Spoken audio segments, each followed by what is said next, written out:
पुस्तकाचं नाव मांदार्य. अगस्त्य ऋषींच्या जीवनकार्याचा वेध घेणारी अद्भुत कादंबरी. लेखक राजेंद्र खेर.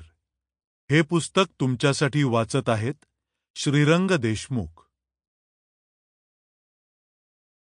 मांदार्य भाग 1. पश्चिम दिग्विजय. प्रकरण पहिले. आचमन. मांदार्यांना कशाचीच तमा नव्हती, ना पुढे खळखळणाऱ्या सागराची, ना मागे थोपवून धरलेल्या देवसेनेची.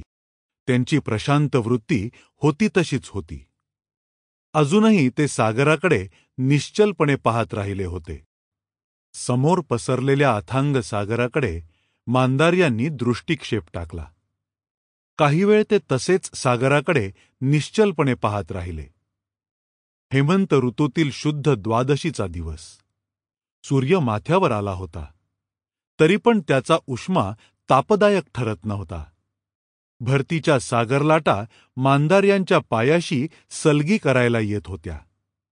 क्षणोक्षणी त्या लाटांची सलगी वाढत चालली होती, पावलांपासून घोट्यांपर्यंत आणि मग पुढे पोटऱ्यांपर्यंत. जणू त्या लाटा त्यांच्या पायाशी लागून म्हणत होत्या, ऋषीवर, आम्हाला आमचं अस्तित्व हवं आहे. क्षणिक असलं तरी ते नाहीसं करू नका. शिष्यांनी सागर जलापाशी आणून ठेवलेल्या चौरंगावर मांदार्य स्तब्धपणे बसूनच होते. पाय जलात सोडले होते. पश्चिम सागरातील ते निळशार पाणी धुरकट झालेल्या क्षितिजाशी एकरूप होऊन गेलं होतं. अथांग निळ्याशार अवकाशात मांदार्य ऋषी एकटेच बसल्याचा भास त्यांच्या मागे उभ्या असलेल्या देवांना होत होता. इंद्र, मरुत, वरुण आदी 33 उच्च कोटीचे देव मांदार्यांमागे कोंडाळ करून उभे होते आणि त्यांच्या मागे दक्षिणोत्तर पसरलेली सारी देवसेना अंतिम आज्ञेच्या प्रतीक्षेत होती. जनक, अयोध्या आदी विविध राज्यांच्या सेनाही आपापल्या सैन्य तुकड्या घेऊन त्या निर्णायक युद्धासाठी देवसेनेला येऊन मिळाल्या होत्या. भरतीच्या सागराला जशी किनाऱ्याची आत्यंतिक ओढ लागते, तशी सागर किनारी सज्ज असलेल्या देवांच्या सेनेला सागरात शिरण्याची ओढ लागली होती. हा विरोधाभास मांदार्यांच्या ध्यानात येत होता. तरी पण परस्पर विरोधाचा ताण तोलून ते त्या चौरंगावर शांतपणे बसूनच होते.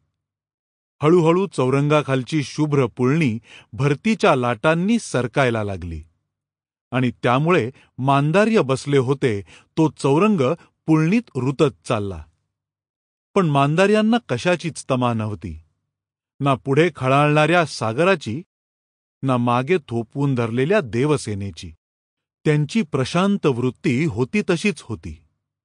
अजूनही ते सागराकडे निश्चलपणे पाहत राहिले होते. परंतु उसळणाऱ्या सागर लाटांप्रमाणे त्यांच्या मनात हळूहळू विचारलाटा मात्र उसळू लागल्या. आठवणींचे पदर उलगडू लागले.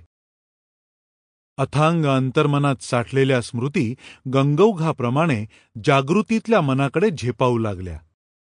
ते सारे प्रसंग त्यांच्या दृष्टीसमोर तरळू लागले. मनात विचारांचं काहूर माजलं. प्राप्त परिस्थितीला समर्थपणानं सामोरं जाण्यातच खरा पुरुषार्थ असतो. एखाद्या कटू प्रसंगाला सामोरं जाणं सामान्य मनुष्य येनकेन प्रकारेनं टाळू पाहतो. तो प्रसंग तात्पुरता टळला तरी भविष्यात मोठं आव्हान घेऊन तो पुन्हा समोर उभा ठाकतोच. पण मी घाबरून थोडंच ते आव्हान टाळलं होतं? नक्कीच नाही.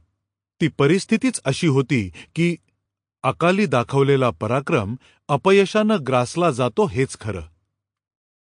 काल अनुकूल असेल तर मातीचं सोनं होतं आणि तो अनुकूल नसेल तर सोन्याचीही माती होते. पण देवेंद्राला हे कोण समजावणार होतं? अर्थात त्याला ते कळत नव्हतं असं थोडंच होतं.